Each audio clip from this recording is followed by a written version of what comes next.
Vamos conhecer um pouco da história da matemática? Você conhece a sua história? Sabe onde surgiu? Como surgiu? Por que surgiu? Vamos delinear a história da matemática em linhas bem simples. A matemática foi criada a partir da necessidade dos seres humanos e não se acredita a um inventor único. Na pré-história, os seres humanos já usavam os conceitos de contagem, medidas e princípios de geometria. A matemática, como a conhecemos hoje, surgiu no Antigo Egito e no Império Babilônico, por volta de 3500 a.C. A civilização egípcia foi a primeira a utilizar a matemática como uma ciência organizada. Disse que lá surgiram os primeiros matemáticos da antiguidade. O povo egípcio utilizou amplamente conhecimentos de geometria para construir os seus monumentos. Até hoje, as pirâmides estão aí para confirmar. Os egípcios desenvolveram um sistema de matemática baseado no número 10, o sistema decimal. A aritmética, ciência dos números, existe graças a gregos como Pitágoras, Tales de Mileto e Platão, que as teorizaram e as colocaram em prática. Você vê aí ao lado uma ilustração de Tales de Mileto. Bonitão ele, né? A aritmética pitagórica é a classificação dos números de acordo com as suas propriedades aritméticas. Na ilustração, nós vemos a imagem de Pitágoras, que se imagina que ele fosse assim. Os estudiosos e matemáticos viajavam por todo o império para chegar até a famosa escola de Alexandria, considerada o berço dos saberes e das ciências por cerca de 700 anos, principalmente entre o século III a.C. e o século IV. Na escola de Alexandria surgiram muitos cientistas e estudiosos, entre eles grandes matemáticos famosos. Apolônio de Perga, matemático, Aristarco de Samos, matemático, astrônomo e inventor, Arquimedes, matemático e mecânico, Conon de Samos, matemático e astrônomo, Eratóstenes, matemático e astrônomo, Euclides, geômetro, eram matemática e física. Euclides, cuja terra natal e data de nascimento desconhecemos, foi professor, matemático platônico e escritor, considerado pai da geometria. É atribuída a Euclides a fundação da escola de matemática. O trabalho de Euclides é vasto. Ele deixou muitos postulados, entre eles o célebre que diz: dados dois pontos distintos, há um único segmento de reta que os une. Garanto que você conhece. Socígenes de Alexandria, astrônomo e filósofo, ficou conhecido por seu papel na reforma do calendário romano, o calendário cesariano no ano de 45 a.C.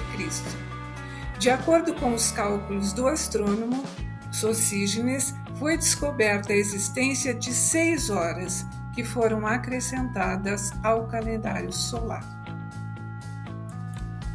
No século IV a.C., Diofanto de Alexandria marcou o começo da álgebra. Ele contribuiu com a decomposição de números em dois quadrados idênticos. Diofanto parecia já saber que todos os números inteiros positivos podem ser escritos como uma soma de, no máximo, 4 quadrados de outros números inteiros positivos. Veja abaixo as várias formas que você pode escrever o número 50 com somas de quadrados. Arquimedes foi físico, matemático e inventor, nascido em 287 a.C., na colônia grega de Siracusa, na Sicília. Filho do astrônomo Fídias, ele estudou na Escola de Matemática de Alexandria, na qual teve contato com o que havia de mais tecnológico na época. A matemática elementar também teve a contribuição de Arquimedes em sua origem, com importantes contribuições à geometria. Deve-se a Arquimedes o estudo dos círculos com a aproximação de π. Também deve-se a ele o estudo dos cones, a espiral de Arquimedes, entre muitos outros. Além da matemática, Arquimedes também deu grande contribuição à física, entre elas as catapultas, as armas de guerra, o parafuso de Arquimedes, utilizado para elevar a água, e criou as leis do empuxo e da alavanca, entre outras. As catapultas são armas de guerra que utilizam uma espécie de colher para lançar um objeto, sejam pedras ou quaisquer outros, a uma grande distância, evitando assim possíveis obstáculos como muralhas e fossos. O parafuso de Arquimedes, ou bomba de parafuso, é uma máquina utilizada para transferir líquidos, principalmente água, de um local mais baixo até um ponto mais elevado. O empuxo de Arquimedes é a força que um fluido exerce sobre um objeto mergulhado nele, total ou parcialmente. É também conhecido como princípio de Arquimedes. O Teorema de Arquimedes é uma das histórias mais famosas a respeito das descobertas de Arquimedes, também chamado de empuxo.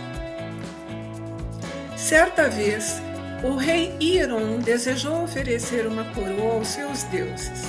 Para isso, ele contratou um ourives e deu-lhe uma porção de prata e outra de ouro em pó, para que fosse feita uma coroa digna de uma oferta. Ao receber o ornamento, Hieron desconfiou da quantidade de ouro utilizada em sua fabricação e, como não havia provas para incriminar o ourives, pediu a Arquimedes que encontrasse a verdade. Durante seu momento de banho, o cientista percebeu que, ao mergulhar seu corpo na banheira, o nível da água subia. Então, Arquimedes compreendeu que poderia encontrar a verdade a respeito da coroa. Conta ainda a história que, ao perceber que poderia solucionar a dúvida do rei, o cientista saiu correndo completamente nu, gritando: "Eureka! Eureka!", que quer dizer encontrei, encontrei. Então, Arquimedes preparou blocos de prata e ouro com o mesmo peso da coroa e, mergulhando um de cada vez em um recipiente com água, observou o aumento dos níveis do líquido.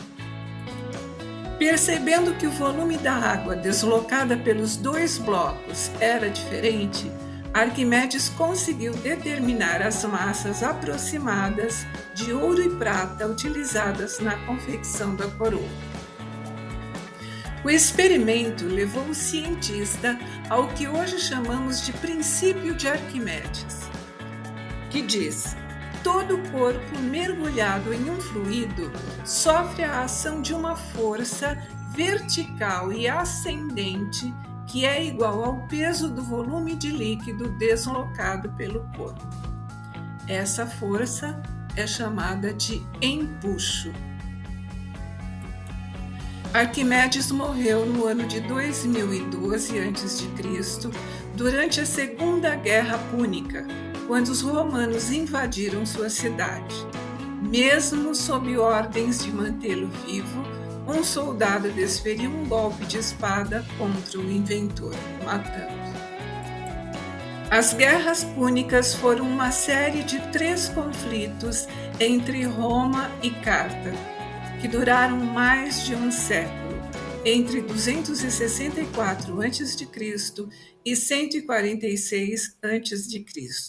A disputa era pelo controle do mar Mediterrâneo e das ilhas ao sul da Península Itálica. A alavanca de Arquimedes consiste basicamente em uma barra com um ponto de apoio facilitando o movimento de um objeto.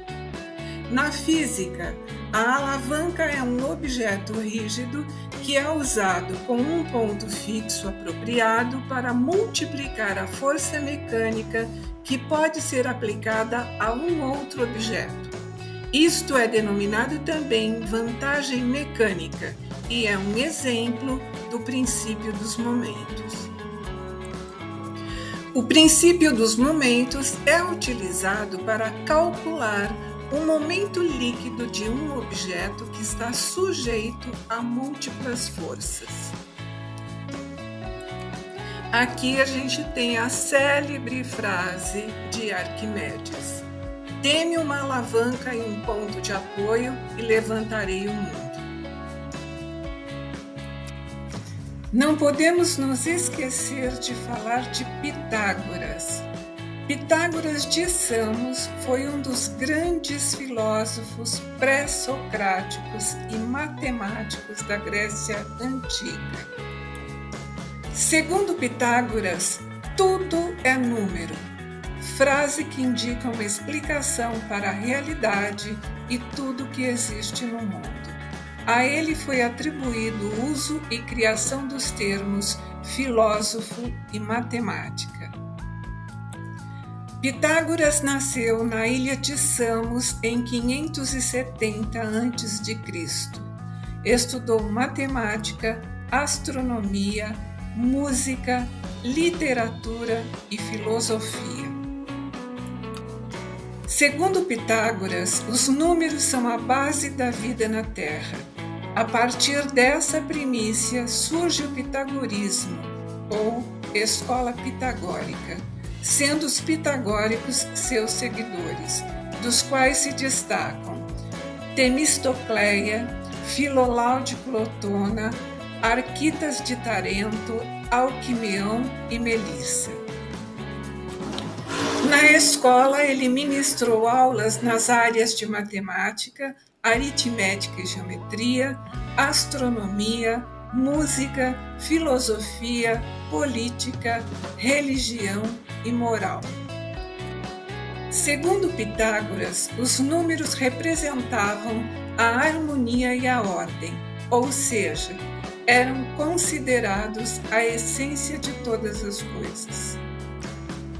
Essa teoria de Pitágoras surgiu da observação entre a harmonia dos acordes musicais. Os pitagóricos acreditavam que essa concepção não era meramente matemática, mas também mística e espiritual. Mas isto é uma outra história.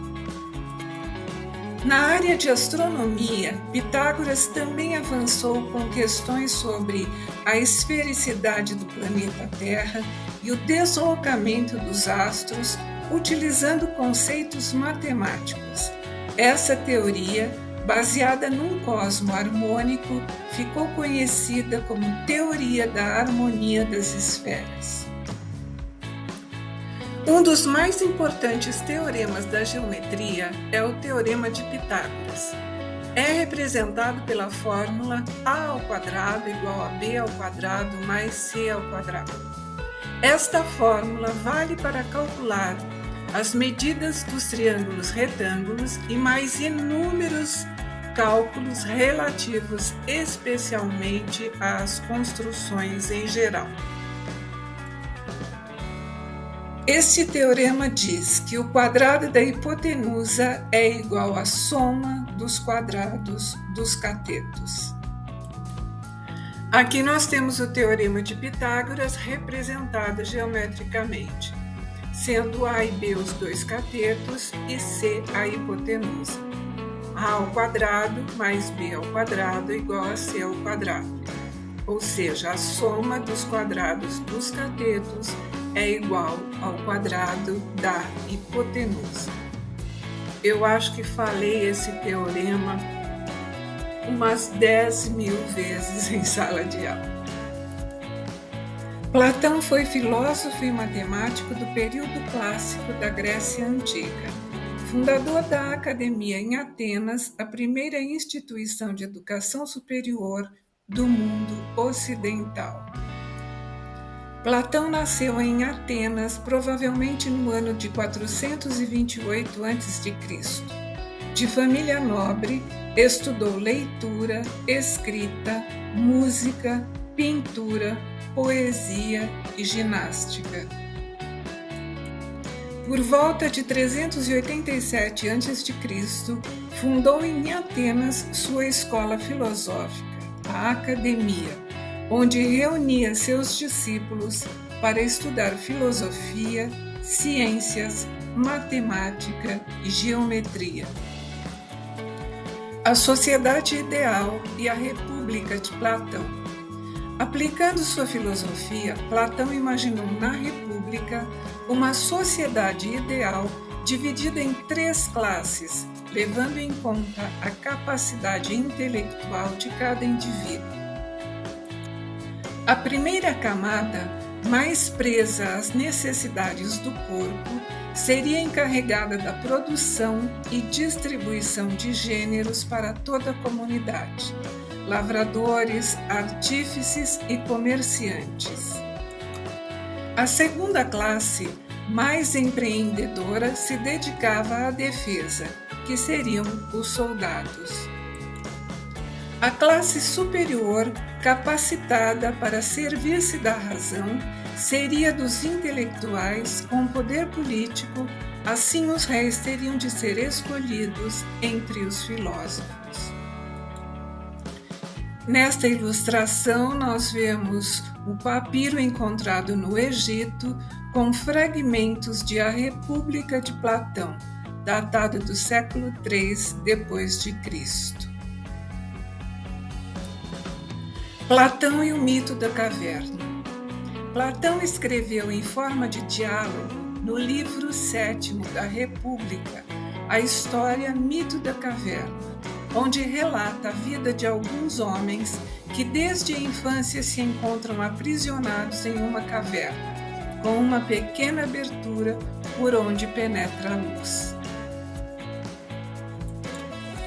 Os homens passam o tempo olhando para uma parede de fundo. Lá fora, nas costas dos cativos, brilha um fogo aceso sobre uma colina e entre ela e os presos passam homens carregando pequenas estátuas. As sombras desses passantes são projetadas no fundo da caverna. As vozes ouvidas são atribuídas às próprias sombras, para eles a única realidade. Quando um dos cativos consegue evadir-se, percebe que tinha vivido num mundo irreal. Platão usa todas essas imagens para dizer que o mundo que percebemos com nossos sentidos é um mundo ilusório e confuso, é o mundo das sombras. Mas esta realidade sensível não é todo o universo. Há um reino mais elevado, espiritual, eterno, onde está o que existe de verdade. É o mundo das ideias, que só a razão pode conhecer e que apenas os filósofos podem perceber. Eratóstenes foi um astrônomo grego que viveu entre 276 a.C. e 194 a.C. Calculou a circunferência da Terra medindo a sombra de um poste ao meio-dia em cidades distantes. Esta ilustração é datada do século XIX e é uma reconstrução do mapa do mundo feito por Eratóstenes, mundo este até então conhecido naquele ano, 194 a.C. Eratóstenes concluiu que a Terra é esférica e que a sua circunferência é de cerca de 40.000 quilômetros, isto há mais de 2.000 anos. Como Eratóstenes calculou a circunferência da Terra? Eratóstenes mediu a sombra de um poste ao meio-dia na cidade de Alexandria. A seguir, ele percebeu que a sombra do poste era de cerca de 7,2 graus, ou seja, 1/50 de um círculo completo. Eratóstenes assumiu, então, que a distância entre Alexandria e Siena era 1/50 da circunferência da Terra. Então, sabendo que a distância entre Alexandria e Siena era de cerca de 800 quilômetros, Eratóstenes multiplicou 800 por 50, chegando ao valor de 40.000 quilômetros para a circunferência da Terra. O valor encontrado por Eratóstenes está próximo do valor atual, que é de 39.941 quilômetros. Com isso, tornou-se possível saber que a circunferência da Terra, medida por Eratóstenes, convertida no sistema métrico moderno, corresponderia a cerca de 39.700 quilômetros, muito semelhante ao valor correto, que é de 40.008 quilômetros. A primeira mulher matemática, Hipátia ou Hipácia, foi a primeira mulher documentada como matemática. Os historiadores estimam que ela nasceu entre 355 e 370 em Alexandria, no Egito. Hipácia era filha de Teão de Alexandria, um renomado filósofo, astrônomo, matemático, autor de diversas obras e professor em Alexandria. Criada em um ambiente de ideias e filosofia, tinha uma forte ligação com o pai, que lhe transmitiu, além de conhecimentos, a forte paixão pela busca de respostas para o desconhecido. Disse que ela, sob tutela e orientação paternas, submetia-se a uma rigorosa disciplina física para atingir o ideal helênico de ter a mente sã em um corpo são. Alexandria, além de um centro de cultura e aprendizado, era também um lugar de extrema agitação religiosa. O cristianismo estava em ascensão e, espalhando seus tentáculos, punia severamente os dissidentes. Hipácia, então, passou a simbolizar o conflito e sua história termina quando ela se torna uma mártir na luta interminável do conflito entre razão e fé. Enquanto voltava para casa depois de dar suas palestras diárias na universidade, no ano de 415 d.C., Hipácia foi morta por fanáticos cristãos. A então professora Hipácia foi arrastada para a frente de uma igreja, despida, espancada, massacrada e teve seu corpo queimado. Logo depois, Cirilo ordenou que a universidade fosse fechada e queimada, levando a um êxodo em massa de intelectuais e artistas da cidade recém-cristianizada de Alexandria. Sinésio de Cirene, um de seus alunos cristãos, declarou que ela construiu um astrolábio, um hidrômetro e um higroscópico. A morte de Hipácia é vista como um divisor de águas na história, delineando a idade clássica da idade do cristianismo. Depois da morte de Hipácia, Alexandria entrou em declínio, diminuindo como centro de cultura e aprendizado. Você conhece a história das frações? Principalmente aquela que diz que elas foram criadas a partir do olho de Horus?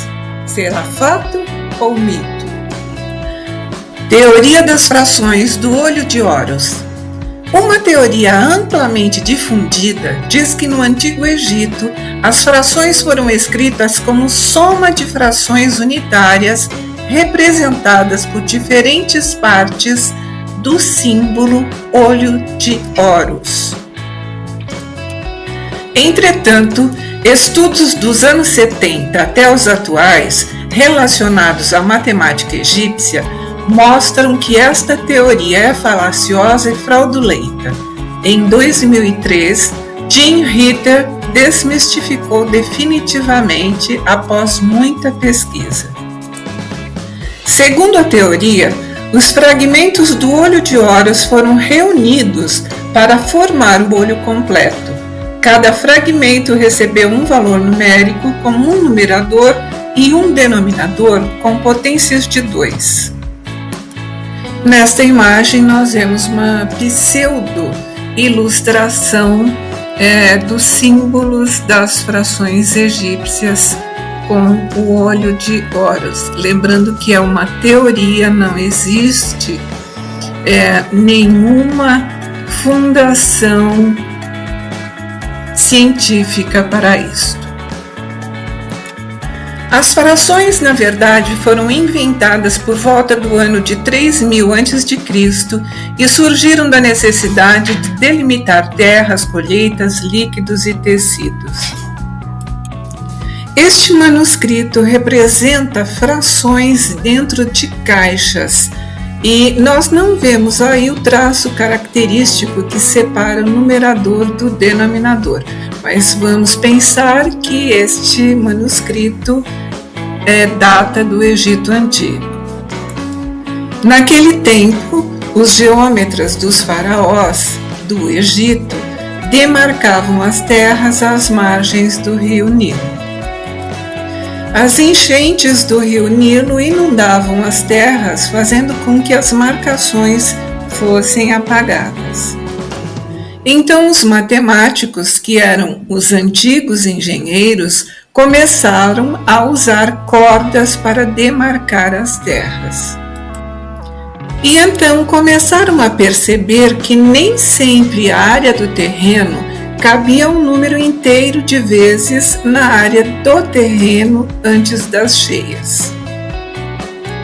E para resolver esse problema, os egípcios criaram os números fracionários.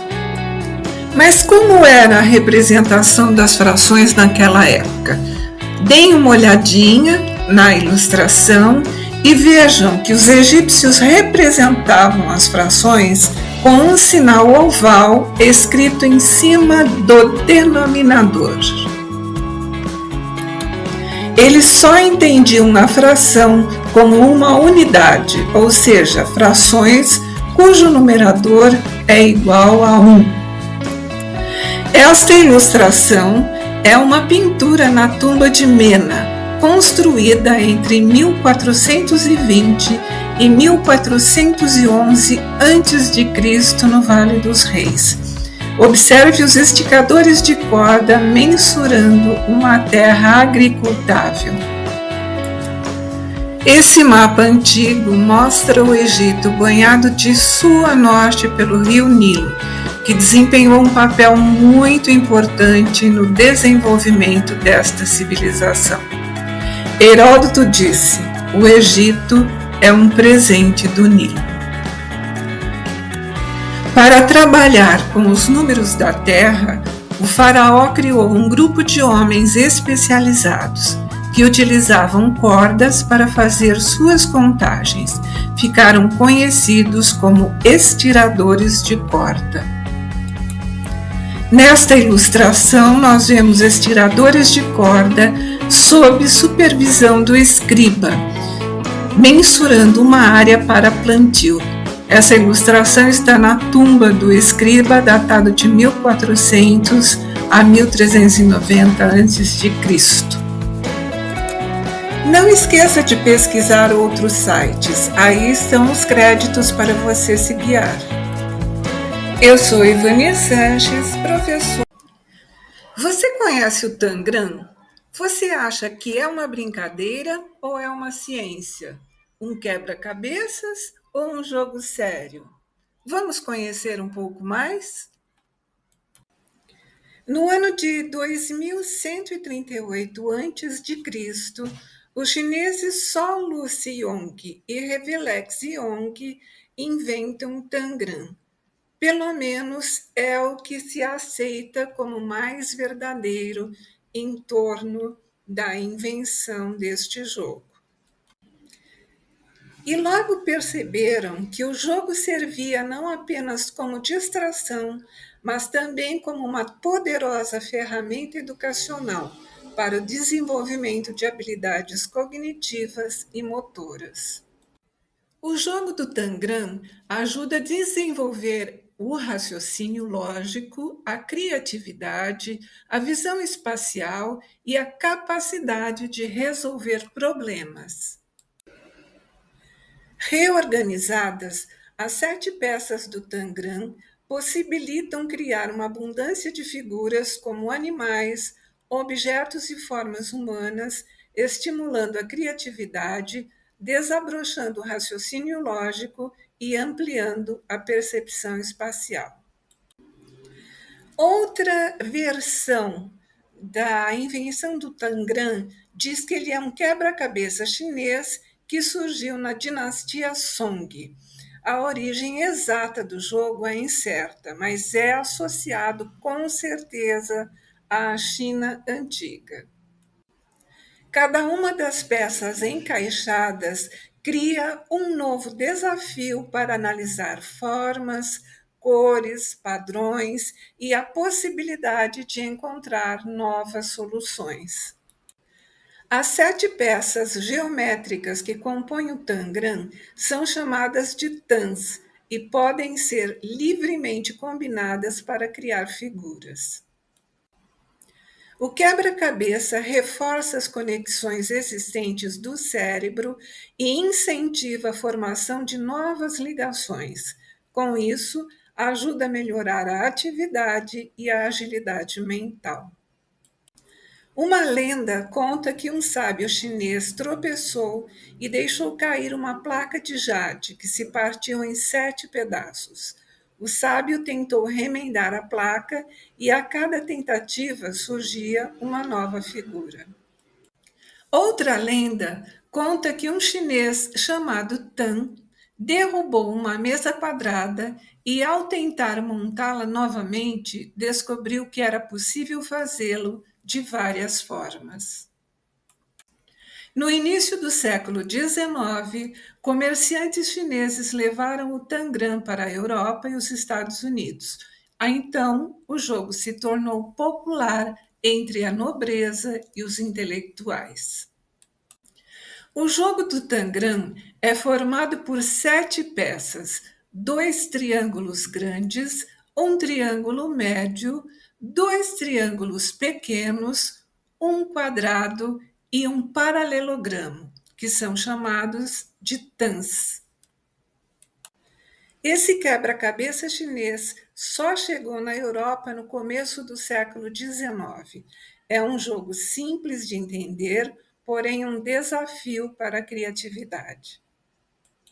Com estas 7 peças, é possível criar diversas formas, e os benefícios desta atividade são muitos, tanto para os adultos quanto para as crianças. O Tangram é um recurso didático que pode ser utilizado em aulas de geometria, frações, áreas, ângulos, perímetro, proporção, semelhança e simetrias. Além da diversão montando as figuras, eles treinam a visão espacial, exploram a criatividade, aprendem sobre a classificação de formas geométricas e aprimoram suas habilidades em resolver problemas. Ao incentivar as atividades lúdicas com o Tangram, os professores também verificarão melhora na sociabilização, comunicação, coordenação motora e concentração. O trabalho pedagógico com o Tangram tem a capacidade de estimular tanto o lado esquerdo do cérebro, responsável pela lógica, quanto o lado direito, que é encarregado das informações abstratas. Pelo exposto, a conclusão lógica é que, além de uma brincadeira estimulante, o jogo do Tangram é também uma ciência poderosa no auxílio da aprendizagem e desenvolvimento de habilidades cognitivas. Não podemos deixar de falar da Suméria, que foi a primeira civilização a desenvolver uma forma organizada de matemática. Os sumérios viveram na antiga Mesopotâmia, onde hoje é o Iraque, e desenvolveram uma forma organizada de matemática aproximadamente por volta do ano 3500 a.C. Os sumérios registravam seus números em tábuas de argila, usando um estilete para fazer marcas em forma de cunha na argila macia. Foram os primeiros tablets, né? A matemática dos sumérios era baseada em um sistema de numeração sexagesimal, em agrupamentos de 60 em 60. Um outro tipo de contagem foi a contagem dos dedos, cada um valendo uma dúzia, e a contagem das falanges pelo polegar oposto. Para os cálculos, os sumérios utilizavam objetos que, de acordo com a forma e tamanho, representavam as diferentes ordens de unidade do sistema sexagesimal. À esquerda, nós estamos vendo aí que eles usavam bilhas, cones e esferas. Por volta do século 17 a.C., os algarismos sumerianos foram modificados, passando a estar dirigidos para a direita, como na tabela acima. Um processo posterior consistia em organizar as contagens por colunas. Acredita-se que este método de cálculo deu origem ao ábaco. Vejam aí na tabela a representação do número 3684. A contagem de tempo atual tem a influência do sistema criado pelos sumérios. Eles elaboraram um calendário que dividia o ano em 12 meses de 30 dias, os dias eram divididos em 12 períodos e cada um destes períodos em 30 partes. Os meses começavam com a lua nova. A precisão desse calendário é fantástica. Você sabia que o sistema de coordenadas usado em dispositivos de GPS também é baseado no sistema sumério de numeração? Os sumérios fundaram inúmeras cidades, entre elas a célebre Ur, que foi um centro científico e espiritual onde seus sábios desenvolveram importantes conhecimentos. Os sumérios também eram exímios na arte de curar, com o uso de ervas medicinais e pedras preciosas. Possuíam profundos conhecimentos astronômicos e tornaram-se os maiores matemáticos dos tempos antigos.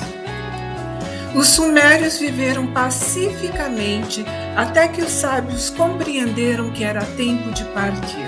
Desde então, a capital da Suméria passou a se chamar Babi-Ilu, e os povos daquela região passaram a se chamar babilônios.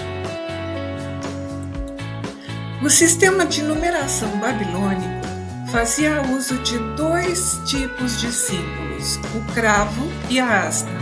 Enquanto o cravo se referia à unidade, a asna representava uma quantidade igual a 10.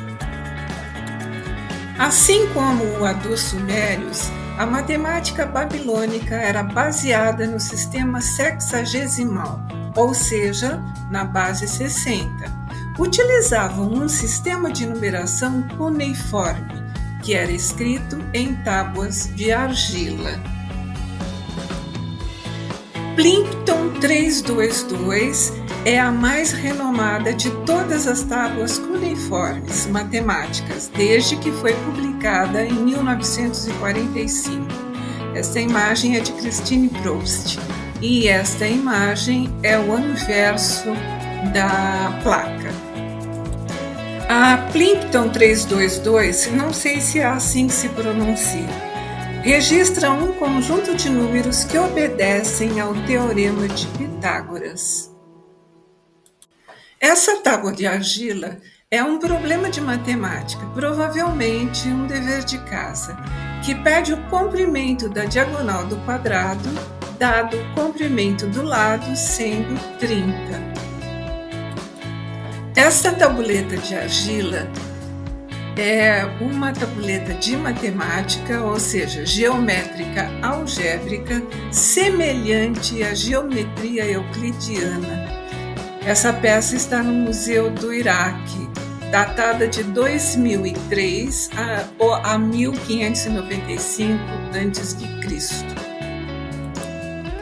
Esse texto cuneiforme contém receitas culinárias que datam do período da Antiga Babilônia, que é 1900 a 1600 a.C. É o anverso da placa. Gente, que curiosidade! Gostaria de ter essa receita.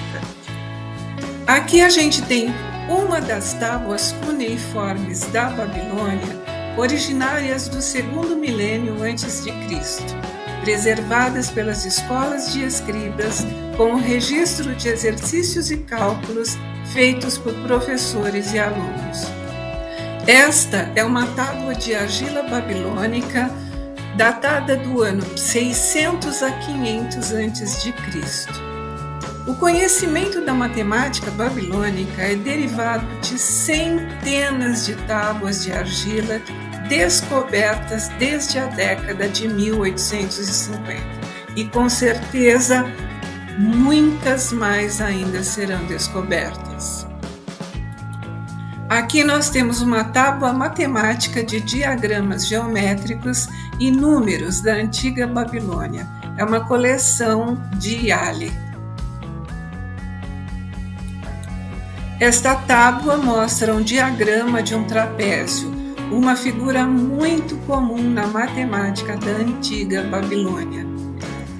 A maioria das tábuas de argila recuperadas datam de 1800 a 1600 a.C.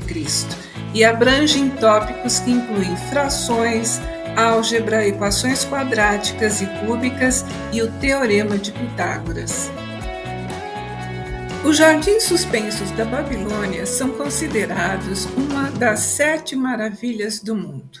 Imagina-se que eles teriam sido construídos na Babilônia, localizada na região onde está o Iraque, mas não há comprovação. Os jardins teriam sido uma obra do rei Nabucodonosor no século VI a.C., sendo uma grande marca de seu reinado, conhecido por sua imponência.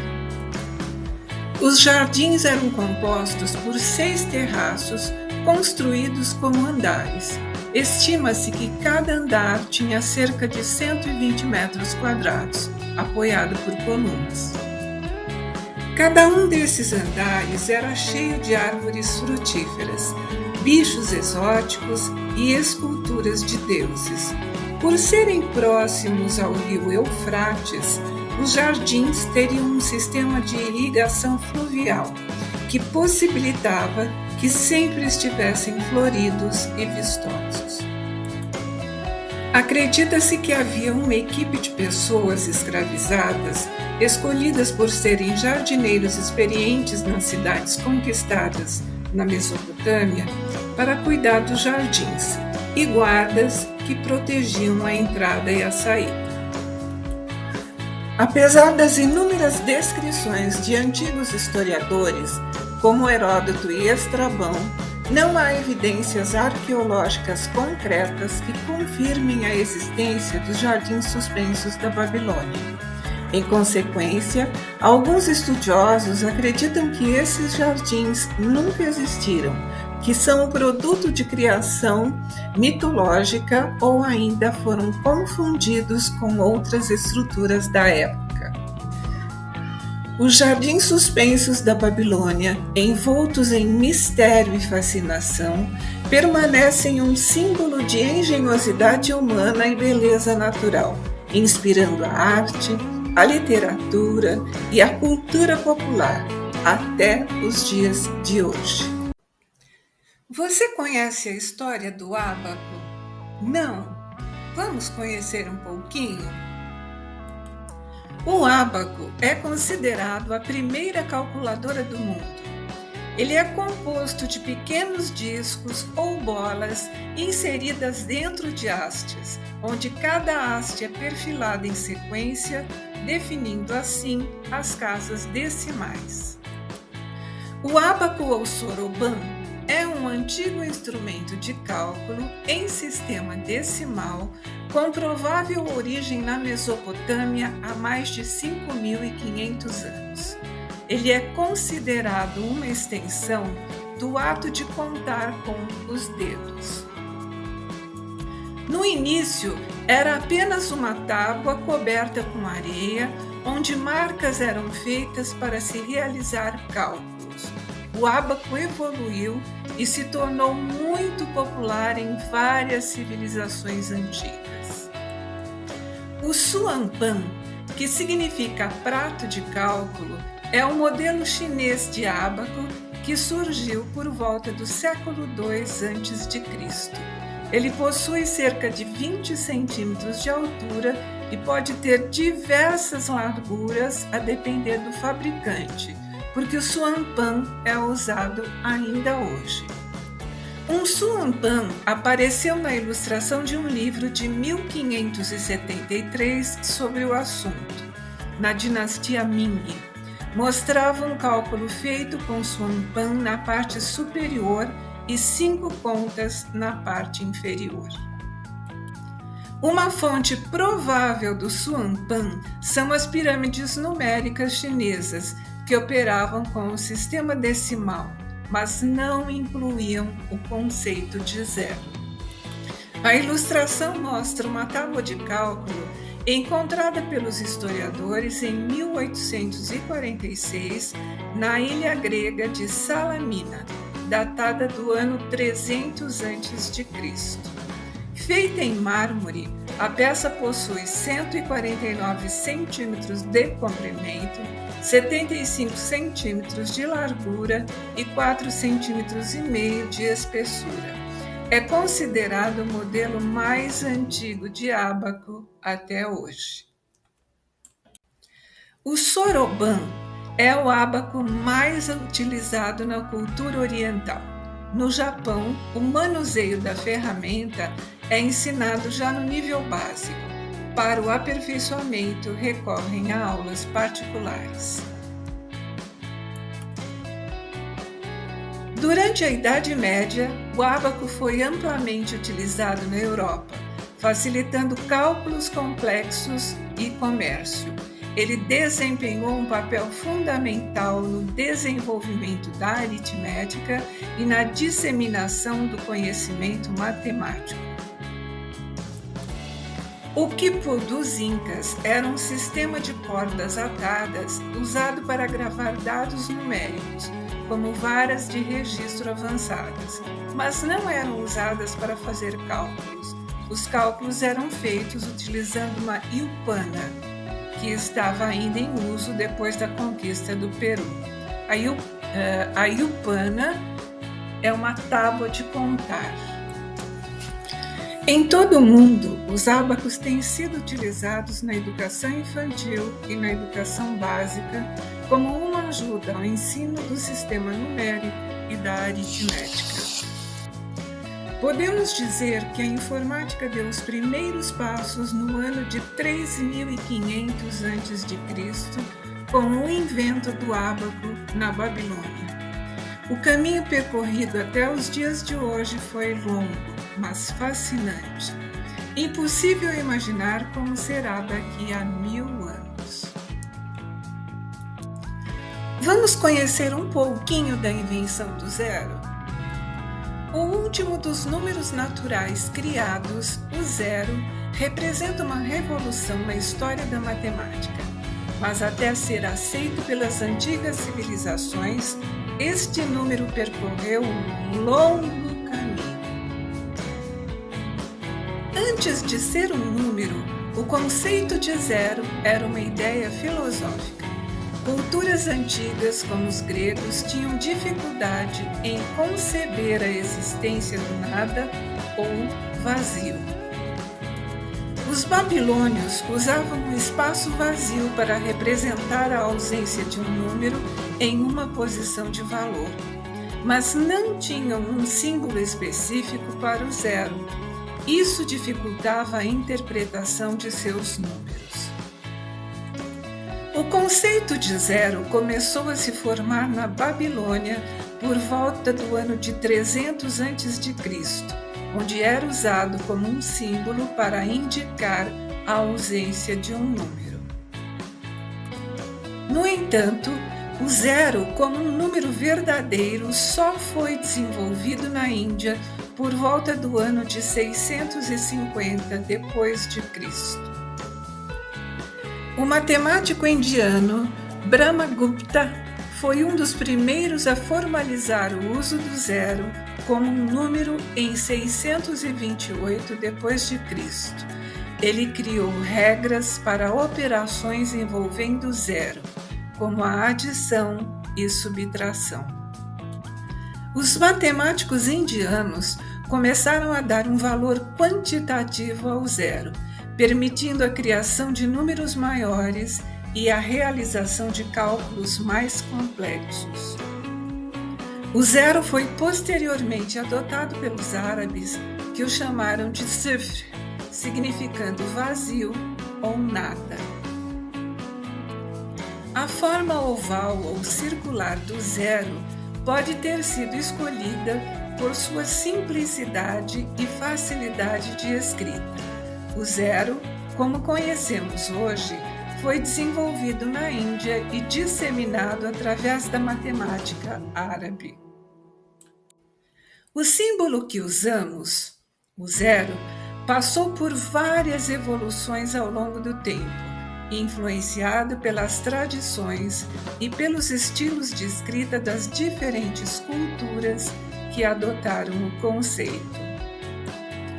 Esse termo foi transliterado para o latim como zéfiro e eventualmente evoluiu para zero em várias línguas europeias. A introdução do zero na Europa foi facilitada por matemáticos como Leonardo Fibonacci, que ajudou a popularizar o sistema de numeração árabe na região. O zero desempenhou um papel crucial na matemática moderna, permitindo a criação de operações matemáticas complexas e a representação precisa de números grandes e de números pequenos. Já na América, os maias possuíam duas notações para o zero. A primeira era uma elipse fechada que lembrava um olho e servia para compor os números, por exemplo, 10, 20, 30, etc. A segunda notação maia para o zero, simbólica, remetia aos seus famosos calendários.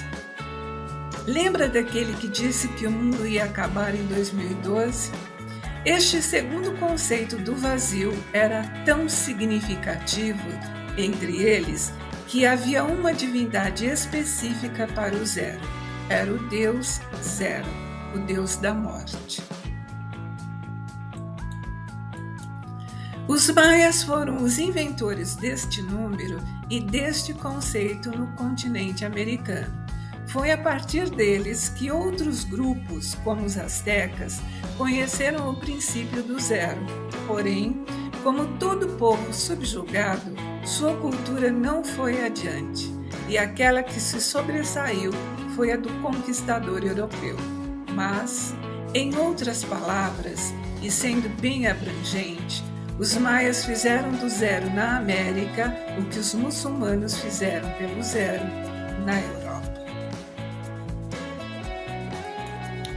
Os primeiros registros de um símbolo que representa o zero remetem aos povos que hoje correspondem aos atuais indianos, que já conceituavam o nada, mesmo antes de pensar em ter um zero como um conceito matemático estabelecido.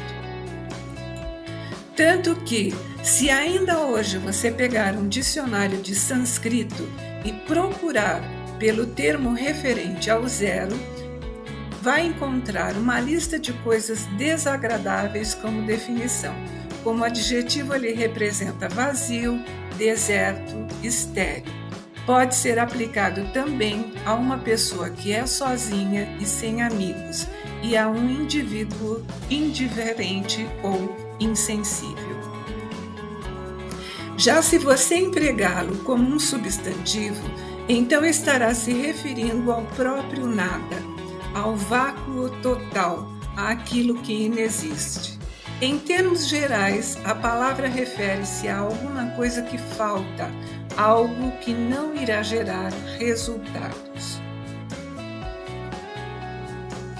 A data de sua criação é incerta, já que o símbolo não surgiu do dia para a noite.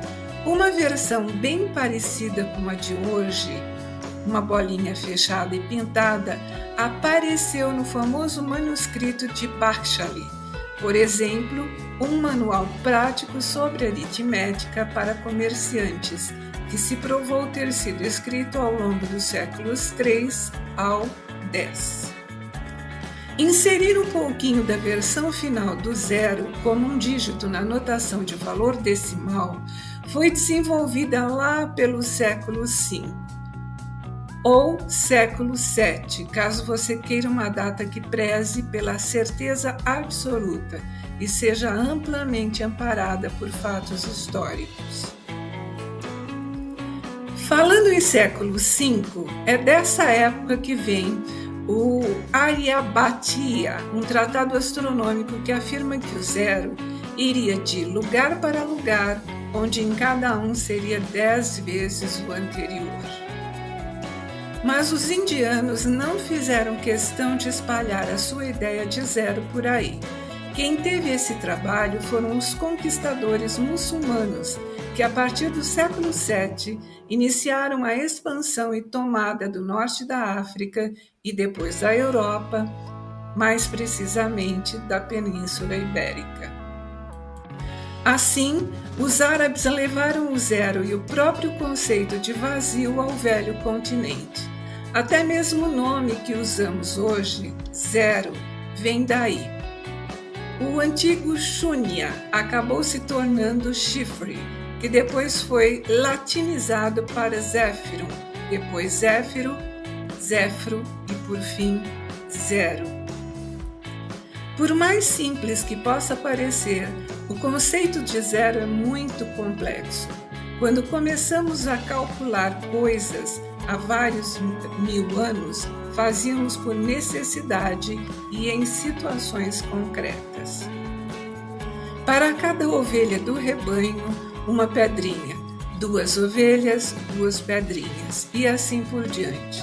No final, se sobrassem pedras, o pastor sabia que alguma ovelha tinha sido atacada por um lobo ou se perdido das demais. Simples, prático e eficiente.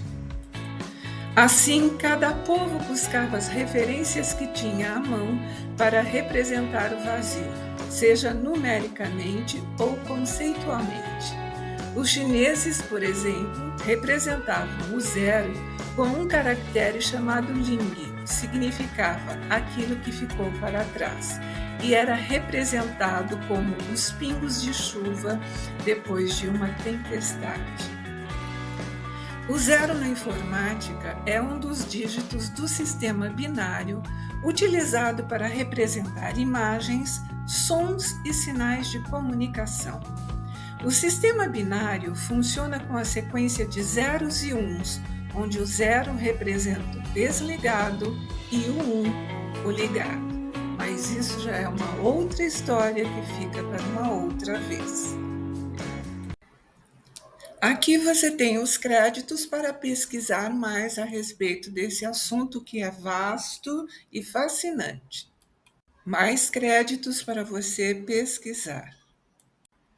Eu sou a professora e escritora Ivanir Sanches, com graduação em Artes Plásticas, Matemática e Pedagogia. Estamos em fevereiro de 2025. Se você gostou, não esqueça de dar o seu like e inscrever-se no canal. Até a próxima!